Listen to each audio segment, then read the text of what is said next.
मैं आपको कहता हूं कि यीशु को ताकने से बेहतर उपाय हमारे पास और कोई नहीं है, और कोई बेहतर उपाय नहीं है। आप दुखित हो जाते हो क्योंकि आपका ध्यान यीशु की तरफ रहता नहीं, और गुस्सा आपको आ जाता है क्योंकि गुस्सा भी तो दुख का बड़ा बेटा ही है। बाप आएगा तो बेटा तो आएगा ही। गुस्सा दुख का क्या है? बड़ा बेटा है। तो बहुत से लोगों को ये शैली पसंद नहीं है जिस शैली से मैं प्रचार कर रहा हूं। अब बाइबल में दो चीज है, there are teach and there are speech. वहां पे स्पीच भी है और टीच भी है। पवित्र शास्त्र हाथों में उठाकर प्रेरित लोग प्रचार करते थे, और हर एक बात जब वो बांटते थे तो वचन के साथ तालमेल कर खोजबीन कर उसे प्रचार करते थे। और बिल्कुल हमें प्रचार बाइबल से परख कर ही करना चाहिए। तो जब मैं यहां पर बोल रहा हूं तो बाइबल से परख कर ही बोल रहा हूं। अब आपकी बारी है कि मैं जो कह रहा हूं वो वचन के आधार पर है या नहीं। यीशु मसीह ने कभी अपने हाथों में शास्त्र नहीं लिया जब पर्वत पर वो थे। यीशु मसीह पिता के साथ व्यक्तिगत संबंध में थे और जो चीज सीख रहे थे वो बताते थे। और ये फरीसी लोग जो शास्त्र का इतना अध्ययन करते थे, एक जगह आकर फंस चुके थे।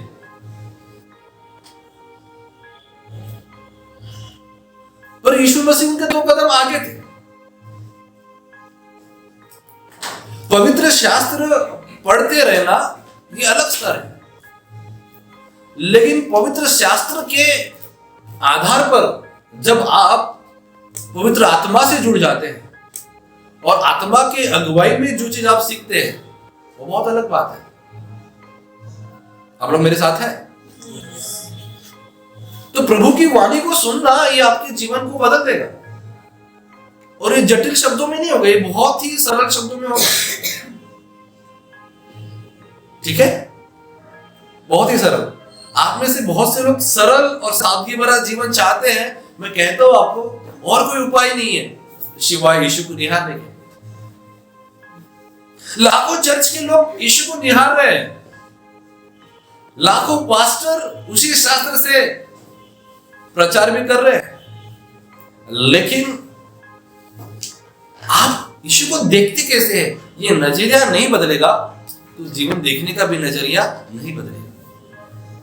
आप यीशु को कैसे देखते, इससे आपका जीवन जीने का नजरिया बदलता है। यदि जीवन जीने का नजरिया बदलेगा, यीशु को देखने का ही नजरिया आपको बदलेगा, तो उसी शास्त्र से जो लोगों को प्रकाशन मिल रहा है उससे भिन्न प्रकाशन आपको मिलेगा। हाउ यू सी, आप लोगों को कैसे देखते हैं, ये बहुत ही महत्वपूर्ण है। यदि किसी व्यक्ति के प्रति आपके मन में पहले ही कुछ बीज बोए गए हैं, आपके कान में कुछ डाटा डाला गया, कुछ इंफॉर्मेशन छोड़ दी गई है, और आपको बताया गया कि उस व्यक्ति से सावधान रहना, उस व्यक्ति का चाल चलन ठीक नहीं है, आपने तो उसे नहीं जाना, लेकिन आप उससे बर्ताव कैसे करेंगे? आप असहज रहेंगे, आप सहज नहीं रहेंगे, है कि नहीं? आपके भीतर बहुत से ऐसे बीज डाले गए हैं लोगों के विषय में। आपने ऐसा कभी अनुभव किया ही नहीं होगा प्रतीक के विषय में, लेकिन प्रतीक के विषय में किसी ने आपके मन में किसी सोच डाल के, किसी व्यक्ति से बच के रहना। आप संबंध तो रखोगे, लेकिन उसको घर के दरवाजे के भीतर नहीं आने दोगे। ये वही प्रतीक है जो लोगों के लिए अलग होगा, और यही वही प्रतीक है जो आपके लिए भिन्न होगा। क्योंकि देखने का नजरिया किस आधार पर निर्भर करता है कि आपने क्या सुना है। और पास स्तुति ने पिछले बार आप लोगों को एक बेहतरीन संदेश दिया होगा कि क्या आप सुनते हैं और कैसे आप सुनते हैं। ये बहुत ही महत्वपूर्ण है। क्या आप सुनते हैं और कैसे सुनते हैं, ये बहुत ही महत्वपूर्ण है। और ये बहुत ही आपके लिए सामान्य बात होगी कि मोबाइल पे जो भी चीज आया और उसको यूं स्लाइड कर दे और देख ले, ये बहुत ही आम बात होती है, लेकिन वही आम बात आपके जीवन को पलट सकती है। नहीं पता किस माध्यम से, टीवी के माध्यम से, न्यूज़पेपर के माध्यम से आपके भीतर क्या इंफॉर्मेशन आ रही। एक चर्च में एक पास्टर है, और जब भी नई मूवी आती है, क्रिश्चियन मूवी, तो विश्वासी लोग क्रिश्चियन मूवी को देखना बड़ी पसंद करते हैं। लेकिन पास्टर ने अपने चर्च के लोगों को बिल्कुल मना कर दिया कि मूवीज मत देखना। सबसे पहले यदि कोई भी मसीहत में, क्रिश्चियन में मूवी आएगी तो सबसे पहले मैं देखूंगा, मेरे बाद ही आप लोग देखना। कलीसिया ने वहां पर तो कुछ नहीं बोला, लेकिन पीछे जाकर बोले पास्टर जी बड़े खूब करते। पास्टर जी बोलते सबसे पहले मूवी मैं देखूंगा, बाद में आप। पर उस बात का बल कोई पकड़ नहीं पाया। उस बात का क्या बन गया? बतंगड़ बन गया। पास्टर ने कलीसिया के लोगों को क्रिश्चियन मूवी देखने के लिए इसलिए मना किया क्योंकि वो एक बेहतरीन डॉक्ट्रिन लोगों को परस रहे थे, एक बेहतरीन उच्चतम प्रकाशन परस रहे थे, और वो नहीं चाहते थे कि उनके बेटे बेटियां किसी और शिक्षा को सुनकर गलत डॉक्ट्रिन कलीसिया में लाए और गलत डॉक्ट्रिन लोगों को सिखाए। इसलिए वो कहते कि देखो, कोई भी मूवी सबसे पहले आई क्रिश्चियन में तो सबसे पहले कौन देखेगा? मैं देखूंगा, क्योंकि मैं नहीं चाहता कि जितनी मेहनत, जितनी मशक्कत मैंने तुम्हारे लिए की खेती करने के लिए, वो मेहनत वेस्ट हो। मैं नहीं चाहता कि मेरी मेहनत वेस्ट हो। मैं नहीं चाहता कि जो इतने साल जो लग चुके, इतनी जो मेहनत लग चुकी है कि आपको संसार के दलदल के कीचड़ से बाहर निकालने में, आपको उस कीचड़ से धुलवाने में, अब आप साफ सुथरे हो चुके हो, और कोई भी बाप ये नहीं चाहेगा कि उसके बच्चे जब साफ सुथरे हो तो फिर से कीचड़ में जाए। आप चाहेंगे आपके बच्चे फिर से उस रास्ते पे जाए जिस रास्ते से आपने सुधार कर लाया है? तो फिर एक आप अच्छे माता पिता है तो आप कलीसिया के पासबान की हृदय को समझ सकते हैं, यदि पासबान का हृदय अच्छा हो। क्योंकि गलत डॉक्ट्रिन जाएगी तो आप गलत दिशा की ओर जाओगे और लोगों को भी गलत दिशा की ओर मुड़ोगे। लेकिन बात का पतंगड़ बन गया।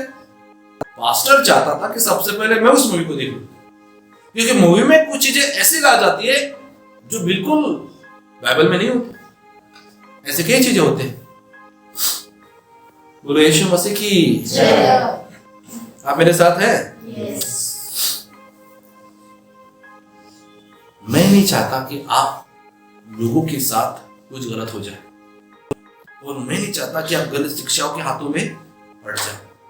लेकिन पास्टर बड़ा स्पष्ट है, वो अगले संडे आकर कहता है देखो मैंने तो कह दिया, कोई भी मूवी नहीं देखना तो सबसे पहले कौन देखेगा?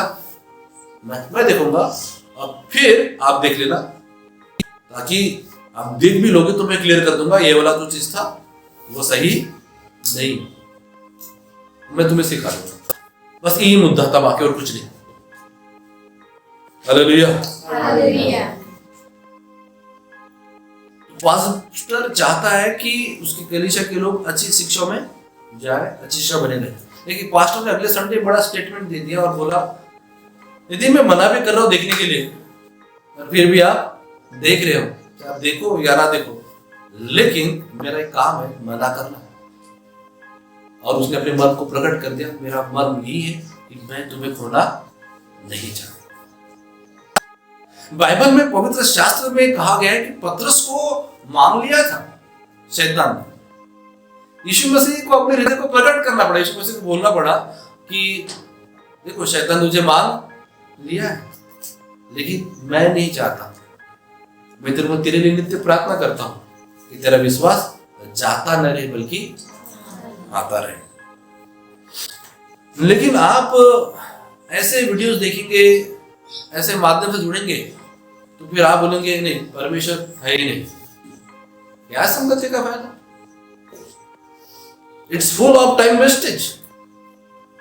और आप धीरे धीरे परमेश्वर से दरकिनार कर देंगे, कलीसिया से दरकिनार कर देंगे। और संसार तो एक बहुत बड़ा भूल भुलैया है, और इस भूल भुलैया में न जाने कितने भूल भुलैया वाली धारणाएं बह रही हैं, और इसके लपेटे में कभी फिर आप आ जाएंगे, क्या पता उस नदी के धाराओं में जब आप बह रहे होंगे नाश की ओर, यदि पत्थर मिल जाए तो समझ जाओगे उसको पकड़ के, यदि नहीं मिल जाए उस धारा के प्रभाव में आप अपने आप को बर्बाद कर सकते हैं। एक बार पत्थर मिल गया तो अच्छी बात है, एक बार पत्थर मिल गया तो अच्छी बात है। एक बार हम लोग सेवके से आ रहे थे, कुछ चिचगांव से हम लोग आ रहे थे, शायद विष्णु सिस्टर मेरे साथ होंगी या मेरी मैडम होंगी।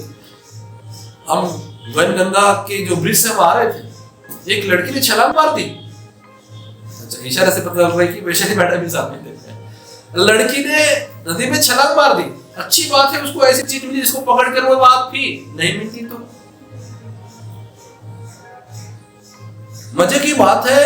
किसी को कुछ पड़ी नहीं थी उस लड़की से, सब लोग फोटो खींचने के लिए बड़े उत्सुक थे। लड़की को जब नाव पे बाहर निकाला भी गया, लोग किसी ने नहीं पूछा होगा कैसे हो बेटा, लोग पूछ रहे थे बताओ क्यों कूदे। अब उस खो जाती तो उसके साथ रहस्य भी खो जाता, लेकिन वो नहीं खोई तो रहस्य कैसे खो सकता है। अब लड़की के जीवन में क्या बात थी क्या पता, लेकिन उसी दिन जो वीडियो दनादन चल लगे, व्हाट्सएप पे वायरल होने लगे, एक दिन में फेमस हो गए। प्रसिद्ध होने के बहुत बड़े तरीके हैं।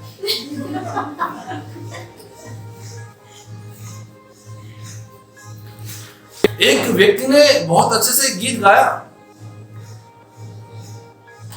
बहुत अच्छे से गीत गाया, आपने सुना होगा गीत, छोटे से बच्चे ने गीत गाया, जो वायरल हुआ, बहुत खतरनाक वायरल हुआ,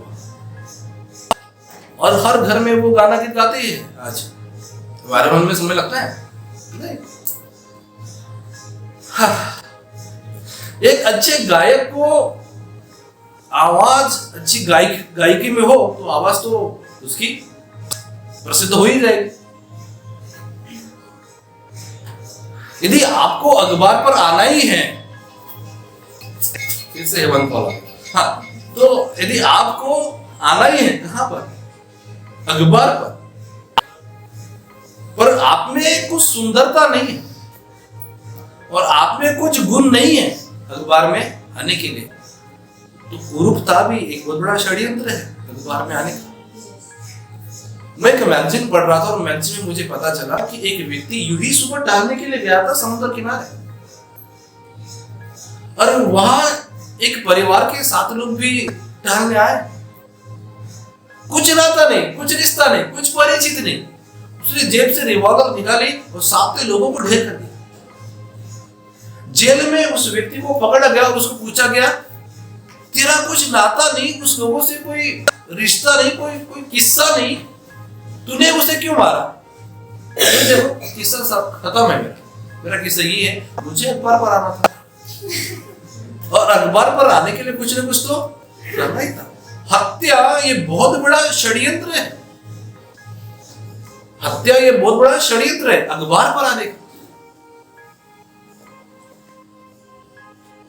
क्लास में जो बच्चे अच्छे परीक्षा करते हैं, कौन रोक सकता है अखबार पर आने के लिए? लेकिन जो पिछले डेस्क पर जो बच्चे बैठते हैं, उसे चाहती आने की किसमें? अखबार में। पड़ोसी शर्मा के घर में गया, आंटी ने चाय पिलाई, पोहा क्या खिलाया, और 1 घंटे बाद पता चला कि 1 लाख रुपए गायब है। वो अंकल वो आंटी स्कूल में आ गए,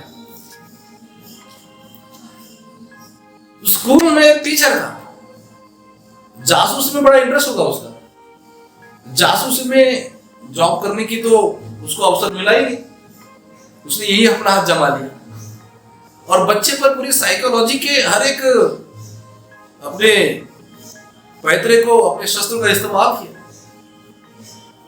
और जितने वो दिन भर में उस बच्चे के साथ दोस्त थे, उसने बस उसकी चौकसी की।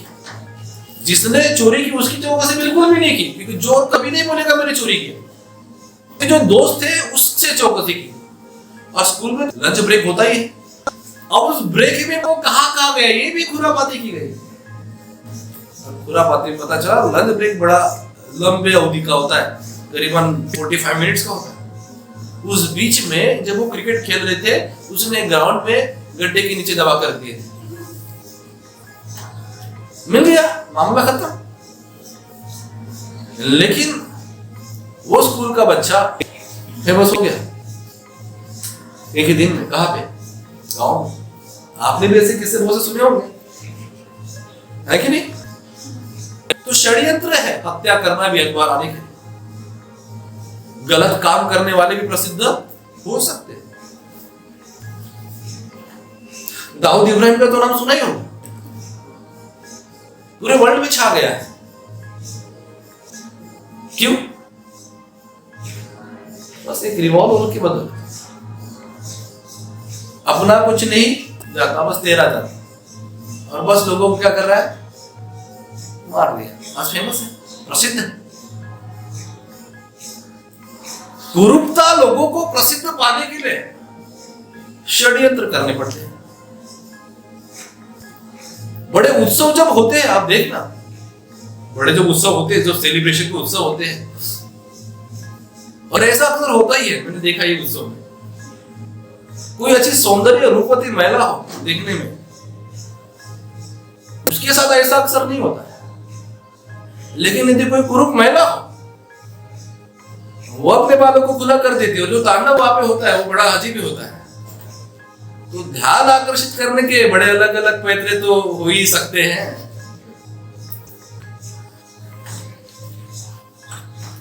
बोले यीशु मसीह की जय। परमेश्वर सुख के साथ दुख नहीं मिलाता, दुख के निर्माता आप है, सुख के निर्माता आप ही। हम बेकार में ही परमेश्वर को कोस रहे हैं, उसने ऐसा कहा, उसने ऐसा किया, उसने कुछ नहीं किया। वो अपनी पोजीशन लेकर बड़ा शांत है। उसकी कोई मजाल तो उसको हिला सके? उसको कोई हिला नहीं सकता।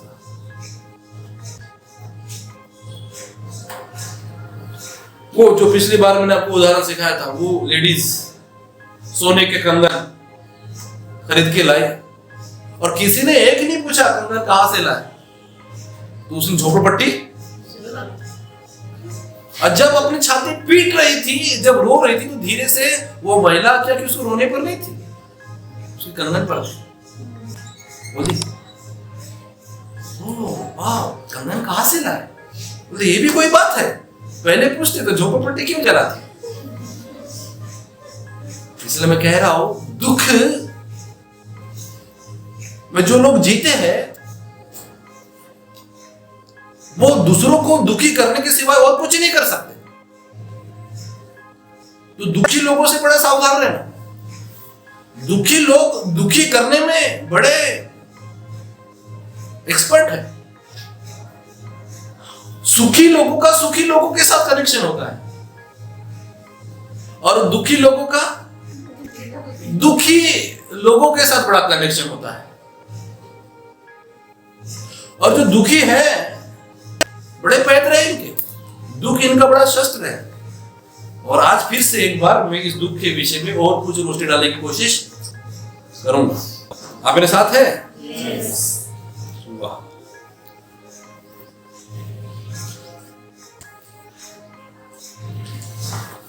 जिस दिन आपको समझ में आएगा कि आपके जीवन में दुख का कारण आप स्वयं हैं, फिर से मैं कह रहा हूं, जिस दिन आपको समझ में आएगा आपके जीवन में जो दुख है, उस दुख के कारण आप ही है, तो फिर आप स्वतंत्र होने जा रहे हैं, आप आजाद होने जा रहे हैं। लेकिन आपको पता ही नहीं है आपके जीवन में दुख का कारण आप ही हैं, तो सारे जिंदगी दुख के गुलाम बन जाओगे। तो जिस दिन आपको पता चल जाएगा कि आपके जीवन में जो दुख है उसके कारण कौन है, आप खुद हैं, तो आप स्वतंत्र हो सकते हैं। यदि आपको नहीं पता है उस दुख का कारण आप है, तो मैं बता रहा हूं, दुख आपका मालिक बन जाएगा और आप दुख के गुलाम। लेकिन जो दुख आपके जीवन में है, यदि आपको पता चल जाएगा कि उसका कारण आप खुद है, तो फिर आप मालिक बन जाओगे और दुख आपका गुलाम। आप में से कौन ऐसा मूर्ख है जो चाहेगा कि आपके जीवन में दुख हो? है कोई यहाँ पे एक ऐसा नमूना? कोई भी नहीं। कोई चाहेगा ऐसा कि मेरे जीवन में दुख हो? आप में से कोई भी रत्ती भर ये नहीं चाहता कि मेरे जीवन में दुख हो, लेकिन फिर भी जीवन कहाँ जी रहा है? दुख में ही जीवन जी रहा है। मनुष्य की पराकाष्ठा का श्रेष्ठ ठेस पहुंचाने का इससे बड़ा और कौन सी मूर्खता हो सकती है? हमें समझना पड़ेगा कि हमारे जीवन में दुख है, इसका कारण कौन है? हम खुद ही है। तो जिस दिन आपको समझ में आएगा कि आपके जीवन में दुख है, उसके कारण कौन है? आप स्वयं। तो आप दुख के क्या बन जाएंगे? मालिक बन जाएंगे। आप फूल चुनने जाते हैं, आपको फूलों की माला पसंद है,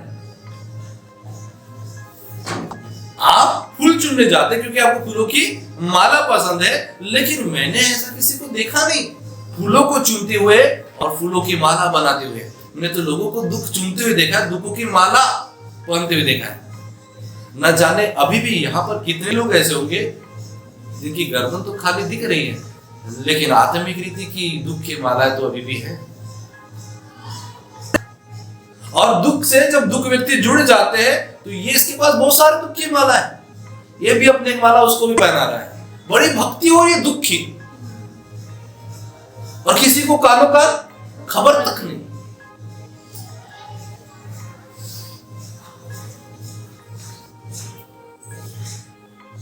हालेलुया। हालेलुया।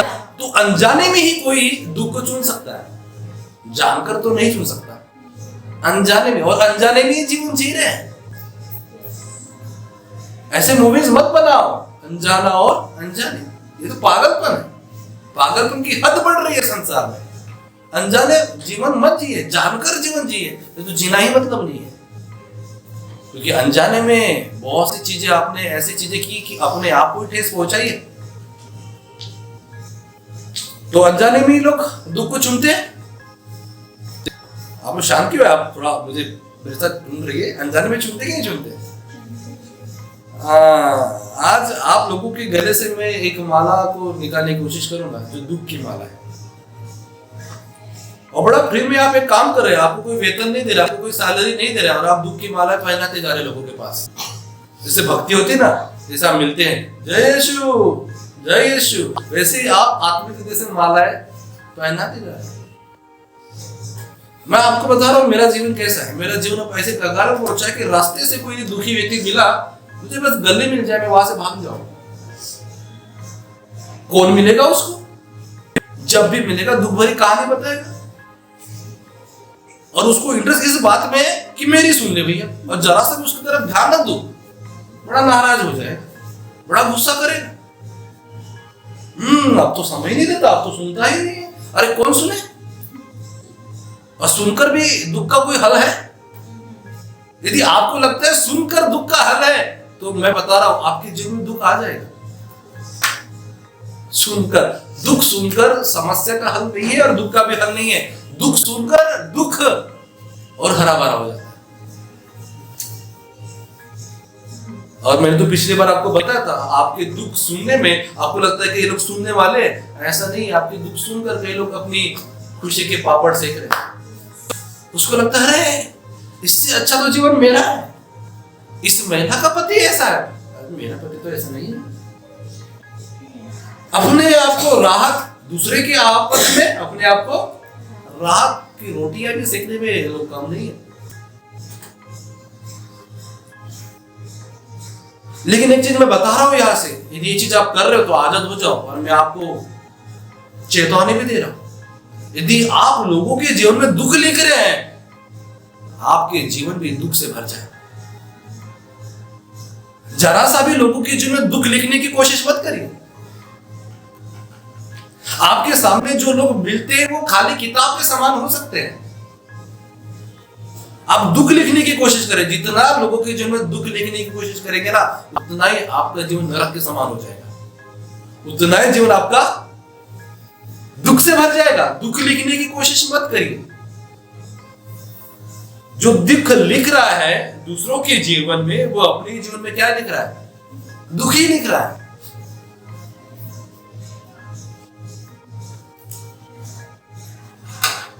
बोले यीशु मसीह की। और दुख में लोग पता है क्या करते हैं, घर की जो दीवारें होते हैं उसपे सर क्या करते हैं, पीटते हैं, इतने जोर जोर से पीटते हैं। उनको लग रहा है कि मेरे उस दीवार को सर पीटने से मामला निपट जाएगा, और मामला निपट भी जाता है। और ये भी तो षड्यंत्र ही है। दुख के मारे अपने सिर को दीवारों पर पीट पीट देना, ये भी षड्यंत्र है। क्योंकि इसके पहले पति शांत नहीं होता है, बड़ा उसकी मुंह से तलवार चलती रहती है, था, था, था, था, था, था। लेकिन जैसे ही पत्नी अपने दुख के मारे अपना सिर कहाँ पीटती है, दीवार को, ये शांत हो जाता है, मामला गर्म हो जाएगा। जो बात घर में निपटानी थी वो बाहर चली जाएगी। ये सब नाटकी है और कुछ नहीं है। हालेलुया। मेरे लिए तो ऐसा है कि जो लोग दुख के मारे दीवारों को सर अपना क्या कर रहे हैं, पीट रहे हैं, उनको लग रहा है कि यही समस्या का हल है, यही मेरा दरवाजा है। और वो दरवाजा नहीं, वो दीवार है। वो दीवार को ही दरवाजा समझ बैठे। क्या वाकई दीवारें दरवाजा हो सकती है? नहीं हो सकती। साड़ा षड्यंत्र क्यों?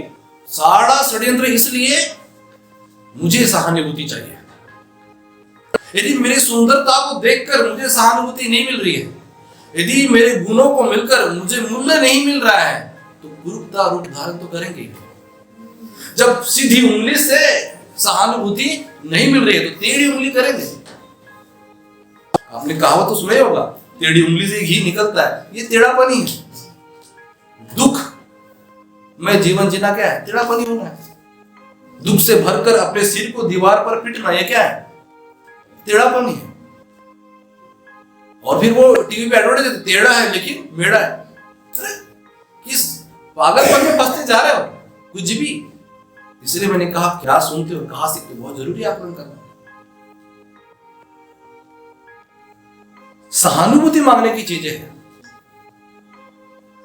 मुझे बताइए, सहानुभूति भी कोई मांगने की चीज है? सहानुभूति मांगना मतलब भीख मांगने के बराबर है। जो व्यक्ति सहानुभूति चाहता है उसमें और भिखारी में कोई अंतर नहीं है। दिन में हो, रात में हो, स्टेशन पर जाते हो, बस स्टॉप पर जाते हो और वहां पे आपको भिखारी मिलता है, और भिखारी को देखकर उसके दान पात्र में आप दान तक नहीं डालते। आप क्या कहते हो? आपकी स्टेटमेंट बता दो मैं क्या बोलते हो। आप बोलते हो, अरे 2 हाथ है तुझे, 2 पांव है, हट्टा खट्टा तो है, क्यों भीख मांगता है? शर्म नहीं आती? ईश्वर भी यही आपको ऐसे ही सवाल पूछेगा, तुम्हारे भी तो 2 हाथ है, तुम्हारे भी तो 2 पांव है, क्यों सहानुभूति मांग रहे हो? सहानुभूति भी कोई मांगने की चीज है। सहानुभूति जो व्यक्ति मांगता है उसकी दशा बिल्कुल भिखारी जैसी। और मैं सिखा रहा हूं इस दिसंबर से लेकर अब तक लगातार मालिक बनो। परमेश्वर चाहता है कि आप मालिकियत जीवन जियो, लेकिन जीवन कैसे जी रहे? भिखारी के समान। परमेश्वर ने आपको भिखारी नहीं बनाया और परमेश्वर ने आपको अमीर भी नहीं बनाया। तो परमेश्वर आपको भिखारी नहीं बनाना चाहता, परमेश्वर आपको अमीर बनाना भी नहीं चाहता, ऐसा नहीं है। ये विषय पर बात नहीं है। लेकिन परमेश्वर गरीब बनाने वाला नहीं है और परमेश्वर अमीर बनाने वाला भी नहीं है। वो तो आपका चुनाव है, गरीब रहना है या अमीर रहना है। सहानुभूति भी कोई मांगने की चीज है। और इस विषय पर कोई चर्चा करे तो सही। चर्चा करेगा कैसे? इस पर ध्यान भी न दिया जाए, और कोई ध्यान देगा भी क्यों जब खोज करने की चाहत ना हो। जीवन खोज करने का हृदय आपके भीतर होना चाहिए। मैंने इसमें अपना समय बिताया। मैंने परमेश्वर से कई सवाल पूछे, परमेश्वर सहानुभूति में और प्रेम में क्या अर्थ है? लेकिन परमेश्वर जो मुझे मेरे सामने सत्य खोला, मेरी आंखें फटी की फटी रहेगी। इस संसार में जो लोग प्रेम कर रहे हैं उन्होंने प्रेम का एक भाग सहानुभूति समझा है, लेकिन प्रेम का भाग सहानुभूति है ही नहीं। सहानुभूति में और प्रेम में अंतर है। सहानुभूति और प्रेम में क्या है? अंतर है।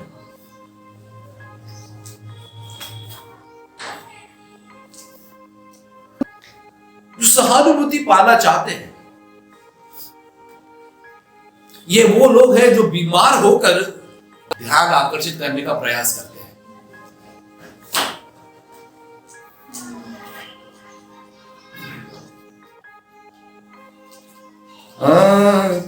बीमार होकर ध्यान आकर्षित करने का क्या करते हैं? प्रयास करते हैं। ध्यान आकर्षित करने के बहुत सारे तरीके हैं। आप जानना चाहते हैं? नहीं, आप कहेंगे तो बताऊंगा और तरीके। ध्यान आकर्षित करने का एक तरीका ये भी है बीमार होना, दुखी होना, और एक तरीका है शोरगुल कर दो। शोरगुल, पति ने लाठी उठाया भी नहीं, मारा भी नहीं, पत्नी पहले चलाती, पति मारने से पहले डर गया। जो डराना चाहता था वो पहले ही डर गया। क्या खुरापाती है, उसने डराने की लाठी आटे उठाया, लेकिन ये बोलती तेरे पास हथियार है, मेरे पास भी एक हथियार है जो दिखता नहीं है लेकिन थोड़ी देर में दिख जाएगा। ये बोलता है मेरे पास डंडा है, वो बोलता है मेरे पास शोरगुल है। वो बताती नहीं है। ये मारने के लिए डंडा उठाता है और वो और जो चिल्लाहट होती है, पड़ोसी वाले तो बड़े मनोरंजक श्रोता है, उनको तो मनोरंजन चाहिए। दरवाजे खोलकर, गेट खोलकर, खिड़कियां खोलकर उनको बस एक कहानी में नया ट्विस्ट चाहिए। और इसका डंडा ये भाग गया अंदर छिपाने के लिए कि लोग मुझे ना बोले कि मार रहा था। पुरुषों में भी कोई कमी नहीं है। एक समय में महिलाएं इस हथियार को अपना दी थी। अब महिलाएं किचन में रहती है और पति जोर जोर से रोता है। पाखंड की व्यवस्था है। पहले लगा कि महिलाओं को हमने ये षड्यंत्र सीख लिया, हम इसमें बड़े तरबेज हुए हैं, लेकिन पुरुष बोलते हैं हम भी कम नहीं भैया, हमको तुम्हारी चाल समझ में आ गई। तुम जो चाल चलते उस चाल तो हम भी चलेंगे। यही मैंने पिछली बार कहा था, प्रभु पतरस को सिखा रहा था, जो तलवार तेरे म्यान में फिर से डाल देते वापस में। तलवार से मारोगे, तलवार से ही घात क्यों जाओगे? परमेश्वर को किसी को मारने की जरूरत नहीं है। यदि आपने किसी को दुख दिया है, आपका जीवन में दुख से ही भर जाएगा। दुख बोगे, दुखों में ही मर जाओगे। यहां जो बोगे वो यही भरना है, ऊपर कुछ नहीं है। यही निपट जाओगे, यही ढेर हो जाओगे। तलवार से मारिए, तलवार से ही खत्म हो जाओगे। अखबार पढ़िए, आज एक गैंगस्टर को एक पुलिस ने मार दिया, आज एक पुलिस को एक गैंगस्टर ने मार दिया, आज एक पुलिस ने पुलिस वाले को ही मार दिया, आज एक गैंगस्टर ने गैंगस्टर को ही मार दिया। क्या बात है? इतनी लाशें दफनाया गए मिट्टी के अंदर, आपको पता भी नहीं, आपको खबर भी नहीं कानों का। क्या हुआ है अस्पताल में, क्या हुआ है जेलों में। कपड़ियों की चाल चल रही हुआ, पाखंड की व्यवस्था भरी हुई। लेकिन वो वही दुख भोगेंगे जिन्होंने किसी के जीवन में दुख भोगा। वही भरता है जो करता है, और जिसने किया ही नहीं वो भरेगा क्यों? लेकिन जो किया है वो तो भरेगा ही भरेगा। इसलिए मैंने पिछली बार कहा था, लोग बड़े तीव्रता से अंदर से भरे हुए हैं और कहते हैं कि अपना टाइम आएगा। टी शर्ट लेकर घूम रहे हैं, अपना टाइम आएगा। बदले की भावनाएं हैं, और कई लोग टी शर्ट तो नहीं पहन रहे लेकिन फिर भी वो अंदर से चिल्ला रहे अपना टाइम आएगा। और पिछली बार मैंने कहा था, एक कहावत मराठी में जो कहते हैं, एका पाण्याने तुरी नहीं पिकत, मेरी बारी में तो आने दो बेटा, मेरी बारी में तो आने दो। और यही तो है, चल रहा है संसार में। और क्या है संसार की पोल? शोरगुल करके भी ध्यान आकर्षित किया जाता है। अरे न्यूज में भी आप एंकर सहज रीति से बोल सकते हो, प्रधानमंत्री जी यहाँ गए, प्रधानमंत्री जी वहां गए, लेकिन न्यूज चैनल में शोरगुल आ चुका है, ध्यान से देखिए। अरे ध्यान आकर्षित करने का तरीका ही तो है। ऐसी खबर जो आपने कभी न सुनी हो, सुनोगे तो कान फट जाएंगे। अरे क्या तरबेज है लोगों की, मार्केटिंग बना ली गई है। ध्यान आकर्षित करने की क्या है ये? हालेलुया। किसी एक व्यक्ति ने मुझे सवाल पूछा था, दुख से निकलने का रास्ता क्या है? चलो ठीक है, इस पर बात करेंगे। तैयार है? दुख से निकलने का रास्ता क्या है? मेरा सबसे पहला सवाल है, यदि कोई पूछता है दुख से निकलने का रास्ता क्या है, मेरा कहना है ये रास्ते की पूछताछ करते क्यों? सबसे पहला सवाल, दुख से निकलने का रास्ता क्या है, यदि सवाल है तो मेरा सबसे पहला सवाल उसी के लिए, ये रास्ते की पूछताछ करते क्यों हो? ये रास्ते की पूछताछ करना तो बहाना है। पास्टर जी के साथ फिर से काउंसलिंग में दुख पर चर्चा करने का षड्यंत्र है, और कुछ नहीं है। दुख से निकलने का कोई रास्ता हो सकता है? मुझे तो नहीं लगता। पास्टर जी को इसलिए पूछने, पास्टर दुख से निकलने का रास्ता क्या है? पास्टर जी बोलता है रास्ता कुछ नहीं है, ये दुख पर फिर से चर्चा करने का क्या है? षड्यंत्र है। आए अब पास्टर समय दे तो विश्वासी क्या होंगे? पास्टर जी बहुत अच्छे काउंसलर, बड़े अच्छे, पूरी दिल की बात सुन ली। अब दुखी व्यक्ति जब बात करेगा तो यही चाहता है मेरी सुन ले। आप बात करने की कोशिश करिए, पास्टर बीच में मैं बता रहा स्टोरी पूरी। काउंसलर बोलते हैं संक्षिप्त में बताइए, ये बोलते हैं संक्षिप्त के ऊपर डिटेल देता हूं मैं। पास्टर बोलता है मेरे पास 15 मिनट, संक्षिप्त बताइए। पास्टर जी पूरा समय दीजिए, पूरा पूरा सुन तो लीजिए। सुनने से समाधान होगा आपको लगता है? दुख से निकलने का रास्ता क्या है? ये जो दुख से निकलने का रास्ता जो बोल रहे हैं लोग, रास्ता है ही नहीं। मैं बता रहा हूं आपको सीधी बात, रास्ता ही नहीं। हालेलुया। वो लोग सहानुभूति पाना चाहते और कुछ नहीं। पास्टर की, काउंसलर की, विश्वासियों की सहानुभूति पाना चाहते हैं। और जो सहानुभूति पाना चाहते हैं इनके लिए की दवाई है, कुछ नहीं। ठीक है, बैठ जाओ, दुख भरी पूरी कहानी सुन लो, कहानी झंझट वही खत्म। सुन लो चुपचाप, मौन धारण करके सुन लो, इसमें सिर हिलाइए बस। वो मिलना चाहिए, नहीं मिलेगा तो और नाराज हो जाएंगे। ध्यान तो नहीं है, क्योंकि आपके पेशा पर आरोप किए जाएंगे, अच्छा डॉक्टर नहीं था।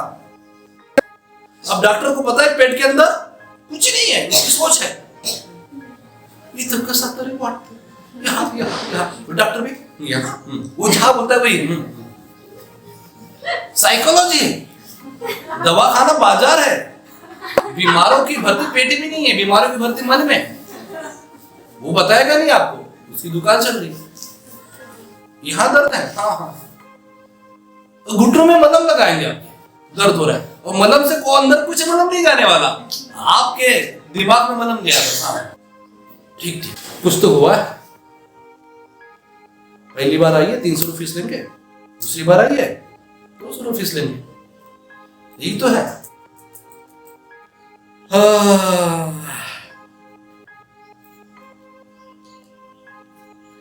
एक चीज ध्यान में रख लो आप लोग, तुम आप लोगों के विपरीत में, आप लोगों के अगेंस्ट में और कोई कुछ नहीं कर सकता। किसी को मजा लो जब आपको सरका सके, आप तभी सरकोगे जब आपका मन थोड़ा सरकेगा। लेकिन आपका मन यदि पत्थर बन गया है, आपका हृदय यदि पत्थर बन गया है, बड़ा पास्टर, छोटा पास्टर, अनॉइंटेड पास्टर, अरे कितना बड़ा पास्टर है, सब ढेर हो जाएंगे। आप ऐसी अनॉइंटिंग लेके बैठे हो कि आप तो सर्फ लेने वाले हो, इससे स्पेशल अनॉइंटिंग और क्या हो सकती है? मैं बता रहा हूं आपको, बिल्कुल नहीं सरा सकते। जो बदलना ही नहीं चाह सकता उसको कभी बदला नहीं जा सकता। जिसने मान ही लिया कि मुझे ही सब कुछ आता है, वो क्या सीख सकता? तुम ही हो ज्ञानी, तुम ही ज्ञानी हो, तुम ज्ञानी की हमको जरूरत नहीं है। जो अपने आप को ज्ञानी समझता है उसे कौन सिखा सकता है? वो बदलना भी नहीं चाहेगा। इसलिए मैंने पिछले एक संडे में कहा था कि जब यहां आप आते हो तो अज्ञानी होकर आइए, तो सीखोगे। दुख से निकलने का रास्ता क्या है? अरे दुख से निकलने का रास्ता है ही नहीं। होना चाहते तो बता तो अभी हो जाओगे, नहीं होना चाहते तो कभी नहीं होगे। हालेलुया। मान के चलो पास से सूरज आएंगे आपके घर में, ये गाड़ी, वो विश्वास, वो गाड़ी का पेट्रोल खत्म हो जाएगा, लेकिन दुख कभी खत्म नहीं होगा। कितनी गाड़ियां घूमोगे, कितने घर घूमोगे, गाड़ी का पेट्रोल खत्म हो जाएगा, लेकिन दुख खत्म नहीं होगा। कोई ऐसा व्यक्ति पता है जिसने दुख को खत्म कर दिया हो? सिंपल सी बता रहा हूं कि आप में से कोई व्यक्ति दुख में जीवन जी रहा है, यदि इस नरक से बचना चाहते हो आज ही रुक जाओ। नहीं तो ये दुख एक नरक के समान है, और यहाँ बहुत से लोग लहरों के समान बढ़ रहे खतरनाक तरीके से, बह रहा है, अपने आप को विषाद की ओर ढकेल रहे लोग, ढकेल रहे हैं। और इसके लपेटे में फेसबुक आ चुका है, इंस्टाग्राम आ चुका है, लोग दर्द भरे कहानियां डाल रहे हैं, दर्द भरे चीजें डाल रहे हैं।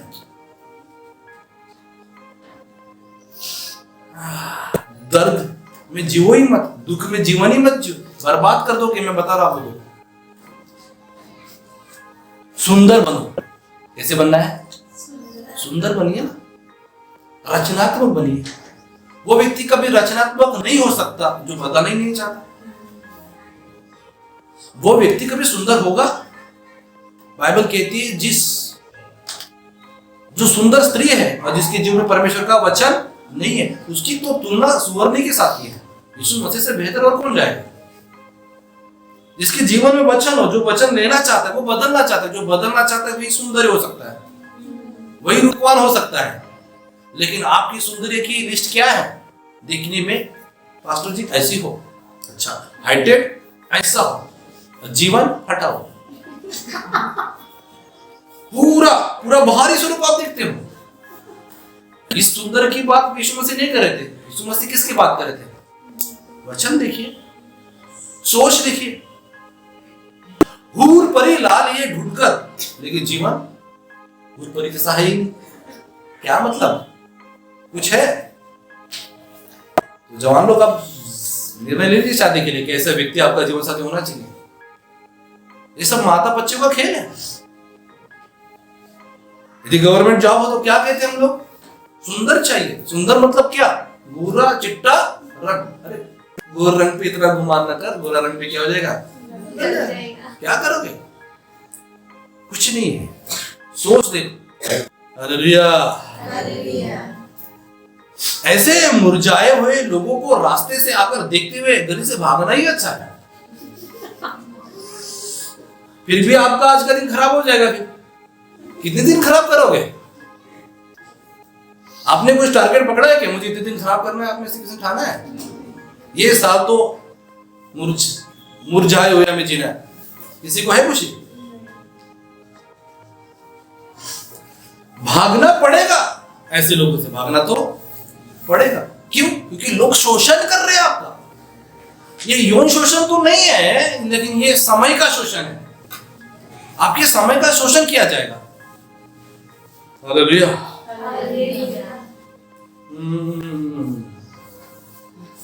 सहानुभूति मांगने वाले से लोग उब जाते हैं। एक बार ठीक है सहानुभूति, दूसरे बार सहानुभूति ठीक है, संडे ठीक है, मंडे ठीक है, ट्यूसडे ठीक है, कभी कभार ठीक है। हर दिन नरकीय लोगों के साथ रहकर जीवन में नरक बन जाएगा। भागना पड़ेगा ऐसे लोगों से, मैं बता रहा हूं। एक व्यक्ति ने एक बड़ा सवाल उठाया और आप लोग बहुत अच्छे से सेवा कर सकते यदि मेरे साथ है तो समझा सकेंगे। आइए, आपको नहीं समझा दूसरों को क्या समझाएंगे। और ये व्यक्ति जिसकी मेरे पास आया था सवाल, उस पर मैं थोड़ा चर्चा करूंगा आप लोगों के साथ, उसको भी समझ में आ जाएगा और आपको भी समझ में आ जाएगा। सवाल उसका यह था, लड़की ने कहा मैं उदास हूं। लड़की ने क्या कहा? मैं उदास हूं क्योंकि तुम मुझसे शादी नहीं कर रहे। जब शादी करोगे तो उदासी क्या हो जाएगी? मेरे जीवन से चली जाएगी। मामला बड़ा पेचीदा है। लड़की ने कहा मैं उदास हूं क्योंकि तुम मुझसे शादी नहीं कर रहे हो। शादी करोगे तो उदासी क्या हो जाएगी? चले जाएगा। मामला बड़ा गंभीर, थोड़ा डीप में जाने वाले हम लोग। तैयार है आप लोग? कहानी में ट्विस्ट। शादी के पहले भी वो लड़की उदासी थे और शादी के बाद भी अभी भी उदासी है। और वो पति मुझे बोलता है मुझे बताइए कि मैं अपने पत्नी को कैसे सुखी कर सकता हूं। अब वो सुखी करना तो चाहता है लेकिन उसका नाम मैं यहाँ तो नहीं बोल सकता, लेकिन एक नाम रखना चाहूंगा, दुखी दास। वो कहता है कि मैं अपने पत्नी को कैसे सुख रखूं, और इसमें मैं कुछ लिखा है, आप लोगों से बांटना चाहूंगा। आप सुनना चाहते हैं? Yes. और अब काउंसलिंग होने वाली है शादीशुदा लोगों की, और कुंवारे लोग आप बड़े फ्री होने वाले आज, और शादीशुदा लोग आज लोग फ्री होने वाले हैं। सोचा था ये मैं कॉन्फ्रेंस लूं, लेकिन सोचा कि चलो आज ग्रेस दे देता हूं सबको। Hallelujah, hallelujah. पूरा सागर पड़ा हुआ है मेरे पास, ये देने में क्या है, ये मोती दे देता हूं। आप सुनना चाहते हैं जवान लोग? Yes. आदत होना चाहते हैं? Yes. चर्च लगा आदत होना चाहते हैं आप लोग? तो Yes. सवाल ये था कि पास्टर जी मैं अपने पत्नी को सुखी रहने के लिए क्या करूं? ठीक है, सबसे पहले चीज कहानी का सवाल, लड़की ने कहा मैं उदास हूं, तुम मुझसे शादी कर लोगे तो मेरा उदासीपन दूर हो जाएगा। सबसे पहली चीज मेरा कहना है उस लड़की को, जिस दुख से तुम मिले हो, जिस दुख से तुम उसे मिले हो, और जिस दुख के कारण तुम उसे मिलते रह रहे हो, भला उस दुख को कैसे छोड़ेगी? क्योंकि उसको तो पता है यही तो दुख है। वनिता को पता है यही तो वो दुख है कि अमित ने मुझे स्वीकारा है, इस दुख को देखकर ही तो स्वीकारा है। कहानी में सबसे बड़ा ट्विस्ट, उस लड़की ने कहा मैं उदास हूं, तुमसे शादी कर लूंगी अमित, तो मैं जीवन झंगालाला हो जाएगा, झिंगालाला झंगालाला जो भी है हो जाएगा, लेकिन होगा नहीं। क्यों? क्योंकि जिस दुख के कारण वो उसे अमित मिला है, उस दुख को कैसे छोड़ेगी? वो दुखी तो उसका हथियार बन चुका है। जब भी दुखों को सामने लाएगी, अमित तो खींचा चला आएगा। असल में अमित को वनिता से प्यार नहीं है, अमित को उसके दुख से प्यार है।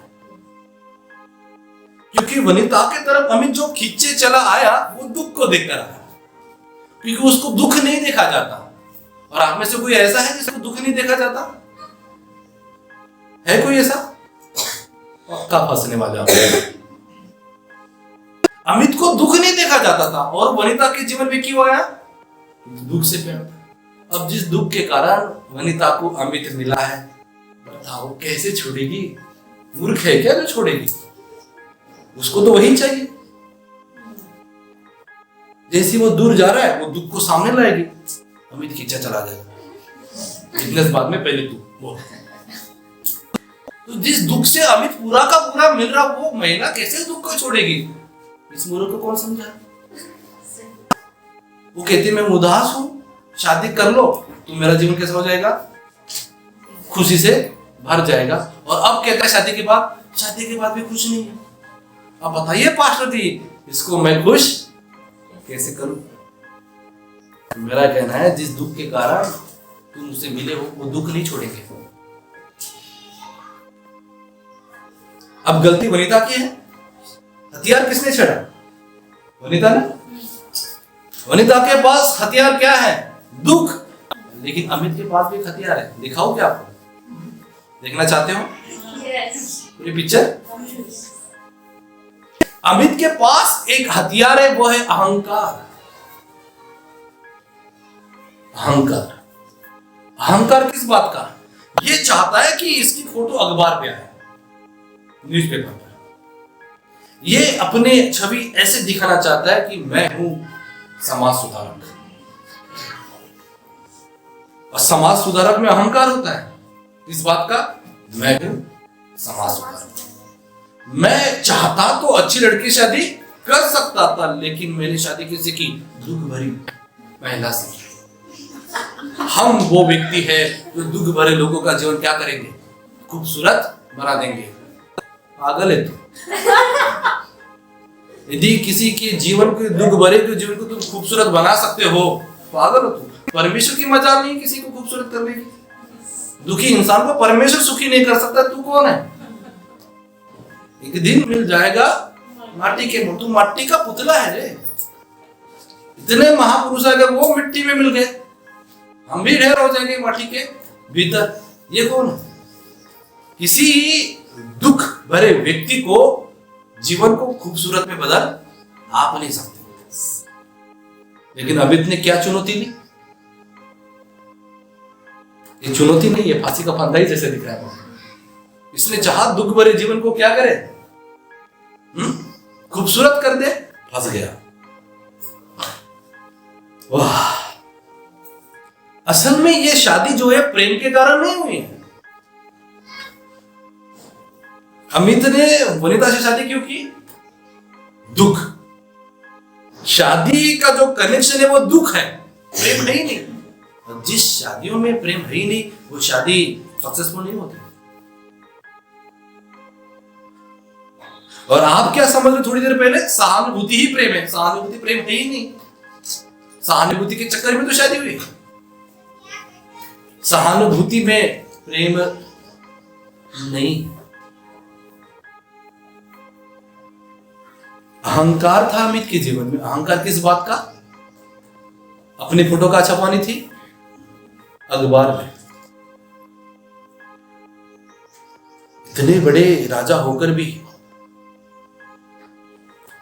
विधवा से शादी कर ली।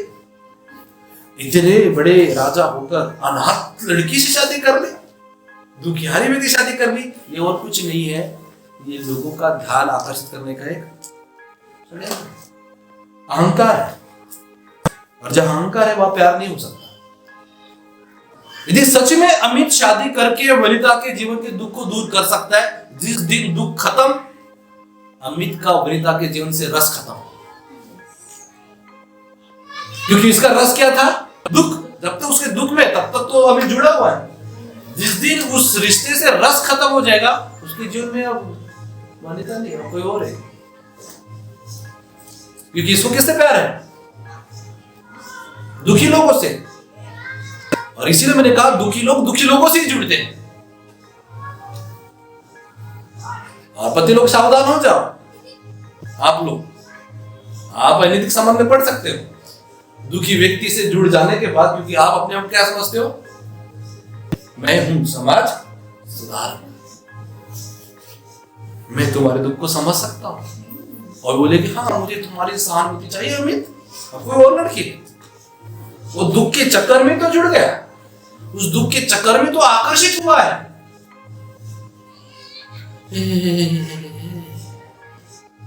हालेलुया। हालेलुया। दुखी लोगों से थोड़ा दूरी रहना। क्योंकि कई लोग दुख को हथियार बनाकर आपका शोषण कर सकते हैं। आपके समय का शोषण, आपके पैसे का शोषण। और खुशी तो मिल रही थी दुख दूर करने के लिए, अब दुख में ही दुख है इसके जीवन में। कनेक्शन किससे बन गया? दुखी व्यक्ति से। अब उसको तो पता है, तो मेरा अमित तो मेरे लिए चांद तारे लाएगा, तू तोड़कर लाएगा, तो लाएगा भी। आज ये हुआ, फिर परसों आज ये, फिर ये, डिमांड पे डिमांड, डिमांड पे डिमांड। क्या बात होती है? सहमत है मेरे साथ? हालेलुया। तुम दुख का शोषण कर रहे हो। और अमित क्या कर रहा था? अहंकार का शोषण। वनिता दुख का शोषण कर रही है और अमित अहंकार का शोषण कर रही है, और शोषण की शादी खराब हो रही है। इस ऐसे रिश्तों में फिर कभी फूल खिलने नहीं वाला। हाँ, चल के तुझे मैं दिखला दूं, है ना? दुनिया में नहीं कोई राह नहीं मिलेगी, कोई फूल नहीं खिलने वाले हैं, बिल्कुल नहीं खिलने वाले हैं। और इसीलिए मुरझा गया है। दुख से भरा जीवन मत जियो, अहंकार से भरा जीवन मत जियो। यह शोषण ही हो, शोषण और कुछ नहीं। हालेलुया। हालेलुया। कैसे छोड़ लेंगे? जिस दुख से अमित मिला है वो कैसे भला छोड़ देगी? वो तो खिचड़ी बनाएगी और खुशी नहीं मिलेगी। अगर वनिता सच में अमित को पाकर खुश हो जाएगी तो फिर अमित को खुशी नहीं मिलेगी, क्योंकि उसको प्यार दुख भरे लड़के से था, खूबसूरत लड़के से था। जिस दिन दुख दूर हो जाएगा उसको उससे प्यार नहीं होगा, क्योंकि ये कौन है? समाज से। हालेलुया। हालेलुया। सिंपल सी शादी के बारे में बता रहे हो। जो लड़की शादी के पहले आनंदित नहीं रह सकती, वो लड़की शादी के बाद क्या आनंदित रहेगी? जो लड़का शादी के पहले आनंदित नहीं रह सकता वो शादी के बाद आनंदित क्या रहेगा? और मुझे एक चीज बताइए, ये बड़ा खुरापाती किया हमारे माँ बाप ने, हमारे समाज ने। ये शादी और आनंद का कनेक्शन क्या है? किसने कहा कि शादी करने से आनंद मिलता है? किसको मिलता है? हमको बता दो। शादी और आनंद का कोई कनेक्शन ही नहीं है। माँ बाप ने क्या सोचा वनिता के, शादी करवा दो, इसकी जिब में शादी हो जाएगी तो क्या हो जाएगा? आनंद आ जाएगा। उल्लू वाली कहानी है ये। शादी के पहले वो खुश नहीं है तो शादी के बाद कहां से खुश होगी? और आप पगले मत हो ना, आप लोग जवान लोग, शादी खुश रहने लोगों से करना। दुख भरे लोगों से करोगे तुम्हारा जीवन भी दुख भरा ही हो जाएगा। तो पास्टर जी, मैं अपने पत्नी को कैसे खुश रख सकता हूं, इस सवाल पर मैं हम जाएंगे। पर एक चीज मैंने क्लियर कर दिया, शादी का आनंद के साथ कुछ भी संबंध नहीं है।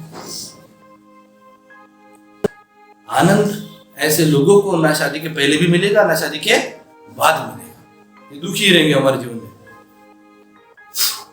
लेकिन माँ बाप समाज क्या करेंगे? जब शादी होती तो क्या करते हैं? अरे बांटो वेडिंग कार्ड, बांटो यार, बांटो, बैंड बाजा, बैंड बाजा। और सब लोग आते क्या करते हैं? नाचते हैं। वो एक दिन नाचे, इनको जीवन पूछो, जीवन कैसा है? फटा हुआ। वो ऐसे लग रहा था मानो इसलिए नाच रहे थे कि बेटा तुम्हारा जीवन फटने वाला है।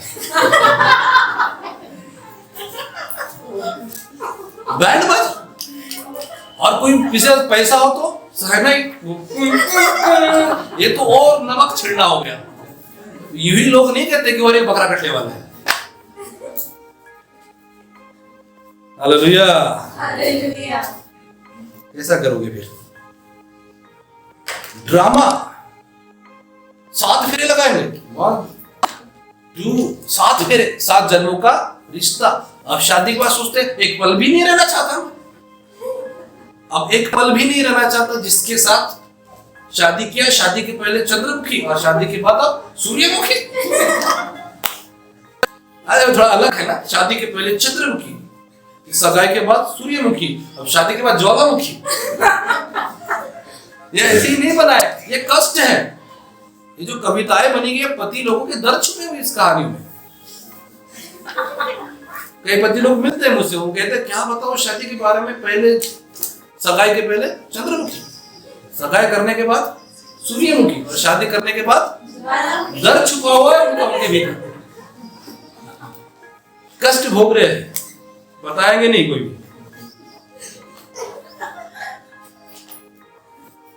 पास्टर जी, मैं अपनी पत्नी को सुखी कैसे कर सकता? जानना चाहते हो? पत्नी भी जानना चाहते होंगे, पास्टर जी हम अपने पति को कैसे सुखी करें? जानना चाहते हो? पहली चीज, जब भी पत्नी दीवार पर सर पिटक पिटक के कर रही है, शांत रहना, दौड़ना मत, दौड़ना मत। क्या करना मैं बताऊं? मैं क्या करता हूं, पासुती क्या करते बताओ? जब पत्नी रो रहे हो, जोर जोर से रो रही हो, अपना सर दीवार को पट पट कर रही हो, धीरे से अपने कमरे में जाना और आप बड़ा आनंद भरा गीत बजा देना और बड़े नाचना। जितना वो रोएगी उतना और जोर जोर से नाचना, और जोर से रोएगी और जोर से नाचना। जितना वॉल्यूम अपना बढ़ाती उतनी देख का अपना वॉल्यूम और बढ़ाना, नाचना।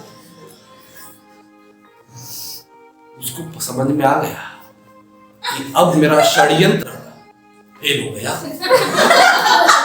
जो इतने साल से गोल गोल गोल गोल गोल घुमा रही थी, चक्कर बन गए थे, अब चक्कर में नहीं फंसने वाले क्योंकि चक्रव्यूह से आजाद हो गए। रो रो रो, पहला तकिया भिगो दिया और चिल्लाना है। दूसरा तरीका बता रहा, रो रही है, रो और रो, ऐसे बोलना। एक पहला तकिया तो भीग गया, फिर दूसरा दो, वो भी खतर टिश्यू पेपर दो, रो, बकेट ला लो, मनोरंजन लो, रो, वीडियो बनाओ, और मैं आपको बता रहा हूं, ऐसा करोगे ना आपके जीवन में मनोरंजन आ जाएगा। अभी हंसे हो आप लोग, यही तो लौटा है वापस, बड़ा हंसना। जब लोग दुख में होते तो क्या करना, नाचना। यही तरीका है, क्योंकि आप चक्रव्यूह से आजाद हो रहे हो। आप जिस जाल में फंस गए थे उस जाल से आजाद हो रहे हो, क्योंकि आप क्या कर रहे थे, जैसे ही रोने लगे उसको भी ले लिया, खुद भी रो रहे। मैं भी तुम्हारे बिना जी नहीं सकती, जिस दिन कहे मैं तुम्हारे बिना जी नहीं सकती, फंस गए हो, फंस गए। मतलब वो क्या बोल रही है, सहानुभूति चाहिए। तुम्हें मच्छरों में तुम्हें क्या फर्क, वो भी तो हर दिन कहते हैं खून चाहिए, चूस लो। ये मत करने दो, अपने जीवन को चूसने मत दो किसी को। दुखी हो रहे तो होने दो। एक दिन कहेगी पति मुझसे प्यार नहीं करता, 2 दिन कहेगी पति मुझसे प्यार नहीं करता, लेकिन सीख जाएगी, एक बहुत बड़ा पहाड़ उसके जीवन से हट जाएगा। वो समझ जाएगी, अरे जरा सा असर नहीं होता इसका, ये कैसा खूबसूरत है, और मैं देखो कितना कुरूप हूं, ये इतना सुंदर, मैं कुरूप। वो कहेगी कुछ जरूर इसमें कुछ बात है, और वो आकर्षित हो जाएगी आपकी सुंदरता को। कुरूपता सुंदरता में बदल जाएगी। आप कुरूपता को सुंदरता में नहीं बना पाए, कारण क्या है, आप जाल में फंस चुके हो। और यदि आपने शिक्षा नहीं सुनी तो फिर से बात सुन लेना। लीडर वही लोग कर सकता है जो जाल से बाहर, जो खुद ही जाल में फंसा हुआ हो, वो क्या अगुवाई करेगा। पास्टर विश्वासियों के चक्कर में बोलूं तो क्या अगुवाई करेगा। जो चक्कर से बाहर निकला हो, जो चक्रव्यूह से बाहर निकला हो, वही अगुवाई कर पाएगा। तो होता क्या है, मैं तुम्हारे बिना मैं दोनों रोते रहते, नरक में जी रहे हो। एक वो दुख का षड्यंत्र और एक अहंकार का षड्यंत्र। अहंकार का भी शोषण हो रहा है और दुख का भी शोषण हो रहा है। कई लोग बताएंगे नहीं, लेकिन अंदर से बोलेंगे ठीक बोल रहे हो पास्टर, ठीक ही तो बोल रहे हो, ये शोषण हमारे साथ हुआ है और हमने किया है, बोलेंगे, सिखाएंगे नहीं। लेकिन मैंने भी एक प्रण लिया है कि मैं अपने चर्च के जवानों को सत्य तो बताकर रहूंगा। जब हम मूवीज देखते तो कैसे गाने देखते हैं, हमसे कब चले जाओगे तुम, ये ना सोचा था इतने याद आओगे तुम। पागलपन है, उस पागलपन में आप भी पागल हो गए, बावले हो गए। इसलिए मैं कहता हूं, क्या देख रहे हो, कहां से सीख रहे हो, मत फंसो। बड़े पागलपन के चैनल आ रहे हैं आपको पागल करने के लिए। वैसे एक पागल तो है, पागलों की भर्ती कम नहीं है दुनिया में। तो चली गई, सुख में है, और तू दुखी, होश नहीं है ना आवाज है।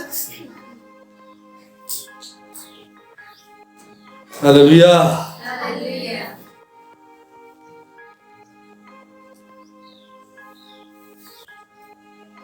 शादीशुदा जीवन का एक सबसे बड़ा चीज, जब दुख होता है, पत्नी पति को मारती नहीं है। हालांकि पति पत्नी को मारता है हमारे भारतीय संस्कृति में, पत्नी पति को नहीं मारती। मैं तो मतलब मारती तो बहुत अच्छी बात होती, उससे बचाव भी कर लेते, लेकिन उसका मारने का तरीका दिखने वाला नहीं है, अदृश्य तरीका है। पत्नी को पता है कि पतियों को सही लाइन में कैसे लाना है। क्या करते पत्नियां, मैं बताओ आपको, आप प्रतीक सर जाना चाहते हो क्या? सीखो। पतियों को सही लाइन में लाने का सबसे बेहतरीन तरीका क्या है? रोहो, बहुत सारा रोहो, जोर जोर से रोहो ताकि पड़ोसी का उसको डर लगे, ये एक तरीका है। दूसरा तरीका है, कुछ दिन तक बात ही मत करो, रूठ ही जाओ बिल्कुल, जाए तो भी है तो भी उठे रहो बस। और पूरा का पूरा पाना है वापस, अनशन पर बैठ जाओ, खाना ही मत खाओ 2-3 दिन। वो आएगा पास में, उसको लगा रहे भाई खाना नहीं खाएगी टपक को पक जाएगी, उसके माँ बाप को क्या मुंह दिखाऊंगा, आ गया वापस। ये सब पहले हम जानते हैं, हमको नहीं फंसा पाएंगे, कोई निकल चुके हैं। जिस दुनिया में लोग जी रहे उस दुनिया से हम निकल चुके व्यक्ति हैं। इसलिए मैं कई बार अपने मन में हंसता हूँ, मेरी पत्नी समझ ही नहीं पाती क्यों हंसता है।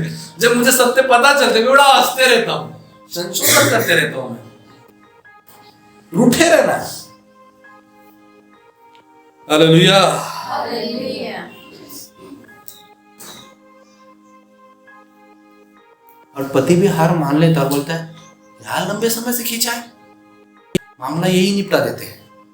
और फिर कहानी फिर से रिपीट, और जो माँ बाप ने जिंदगी जी फिर वही बच्चे जिंदगी जीते हैं, फिर बच्चों ने जीवन जिया वही नाती पोते जिंदगी जीते, और एक पीढ़ी से चलता आ रहा है। और ये दांवपेच खेले जा रहे हैं पुरुषों के महिलाओं पर, महिलाओं के पुरुषों पर। इसलिए मैं कई बार बोलता हूँ पाखंड की व्यवस्था हम जानते हैं कैसे लोग जीवन जी रहे हैं, वीडियो से चलता आ रहा है चीज। महिलाओं को सिखाया गया है पति पर हाथ नहीं उठाना। पति कौन है? स्वामी। और ये अहंकार से भरे हुए पुरुष लोग, इनको जब कोई स्वामी कह दे, हाँ क्या होगा, अहंकार को इनको अपने भोजन खिलाया है। हालेलुया। ये पैदल हम पर नहीं चलेगा भैया, हम यहाँ से निकल चुके लोग। ये तरीका अपनाया जा रहा है, महिलाओं का तरीका ये। लेकिन आज पुरुष लोग क्या कर रहे हैं? संशोधन करते हैं तरीकों को। झारखंड से हमें कॉल आया, बड़ा हमारे पति पत्नी दोनों लोग, पति जोर जोर से रो रहा था। लोगों को लगा कि पति ने कुछ किया तो नहीं होगा, लेकिन पत्नी दवाई ला के दे रही, पानी दे रही, सबको समझ में आ गया नौटंकी करा कुछ नहीं, सब लोग घर में चले गए। पुरुष लोग भी कम नहीं है, अब पुरुष लोगों ने महिलाओं के शस्त्र को ले लिया है। ये आपकी भाषा में बताया मैंने। बैठोगे अनशन पर? होंगे वापस नहीं आएंगे भैया। रूठो, रूठना है तो रूठो, रूठो और फूटो। हम जाल में नहीं आने वाले, हम इस जाल से निकले हुए हैं।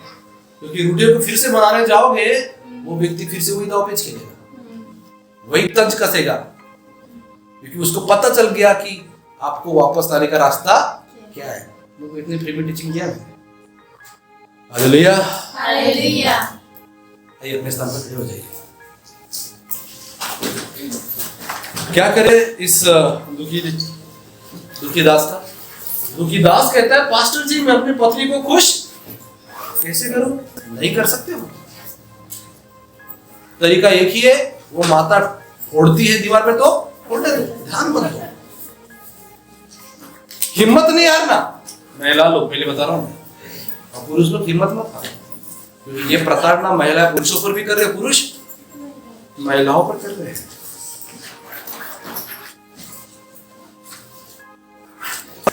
और ये दुखी दास का जो सवाल था ना कि अपनी पत्नी को कैसे खुश कर सकता हूं, इस संसार के किसी भी व्यक्ति को खुश कैसे कर सकता हूं, ये सवाल है। तो ये सवाल ही बताता है तुझसे बड़ा मूर्ख और कौन है। मतलब तुझे अभी भी ज्ञान समझा ही नहीं। हालेलुया। हालेलुया। तुम सुखी हो जाओ, सीक्रेट दे रहा हूं, ऐसे नहीं छोड़ूंगा। तुम सुखी हो जाओ, इससे बेहतर और कुछ नहीं है। तुम हो सुखी हो जाओ, और इस हवा के झोंके में यदि कोई आता है आपको देखकर, तो वो भी सीख जाएगा। पास्टर मैडम और पास्टर सुखी हो रहे, हमें भी सीखना हो कि हमें भी सुखी होना है। तुम सुखी हो जाओ, और तुम्हारे हवा में जो लोग आ जाएंगे बहकर, वो भी सुखी हो जाएंगे। तुम दुखी हो जाओ, तुम्हारे हवा में जो लोग आएंगे वो दुखी हो जाएंगे।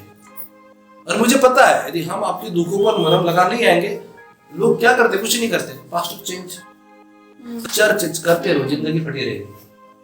क्योंकि चर्च सॉल्यूशन नहीं, पास्टर चेंज सॉल्यूशन नहीं।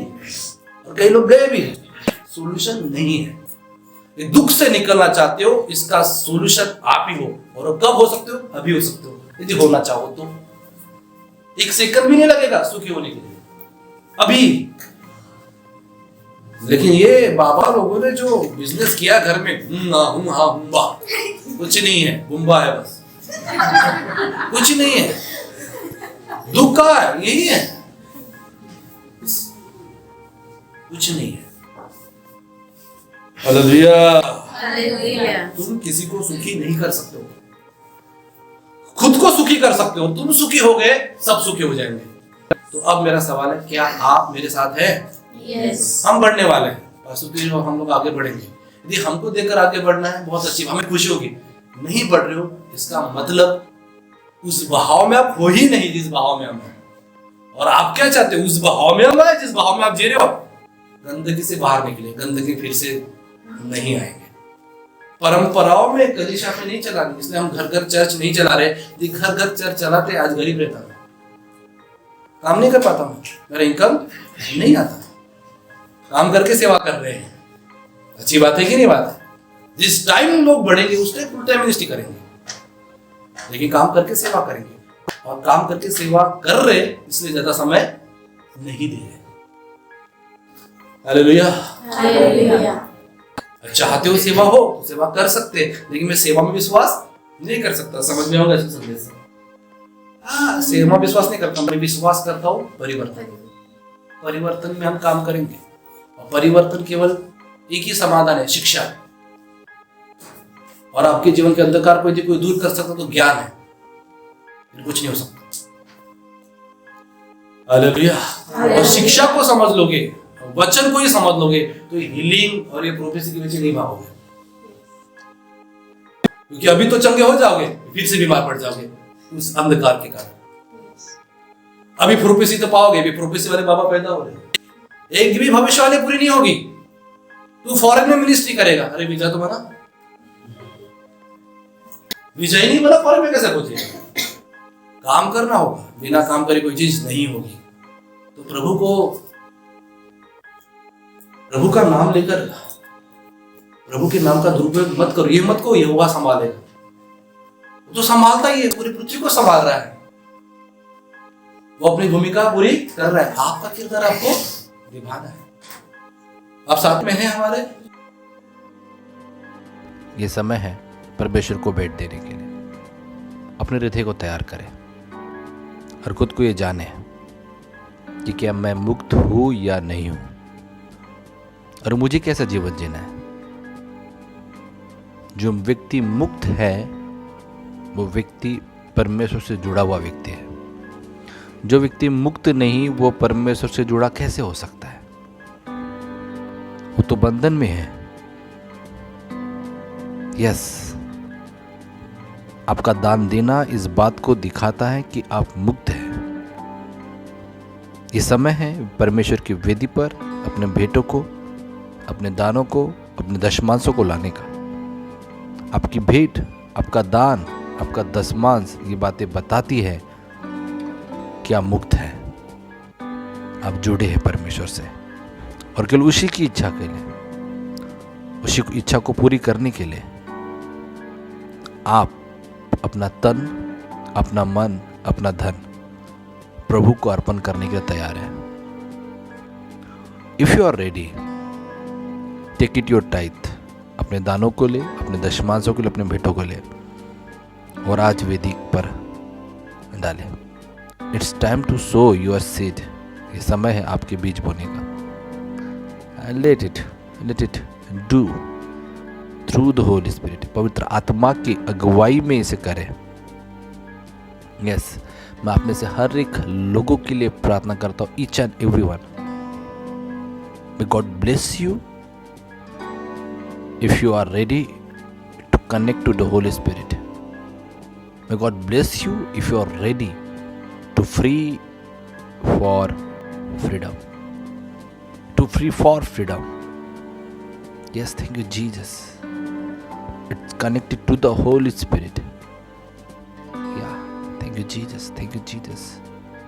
Rikhandorobo shikhe de re bebe nigadi re be nikhandorobo shikhadara baba. Yes, पिता, मैं प्रार्थना करता हूँ उन लोगों के लिए जिन्होंने दान दिया है, दशमांश दिया, अपने भेंटें चढ़ाई है। परमेश्वर, मैं प्रार्थना करता हूँ ये वे लोग हैं जो आपसे जुड़ना चाहते हैं, ये वे लोग हैं जो आपसे कनेक्टेड रहना चाहते हैं, ये वे लोग हैं जो मुक्त रहना चाहते हैं। यस पिता, इनकी अगुवाई कर हर एक की, कि कैसे ये अपना समय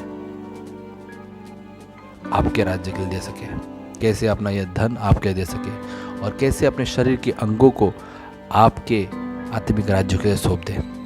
सारा आदर, सारी महिमा आपको देता हूँ और प्रार्थना विधि यीशु के नाम पर अर्पण करता हूँ। सब कहें आमेन।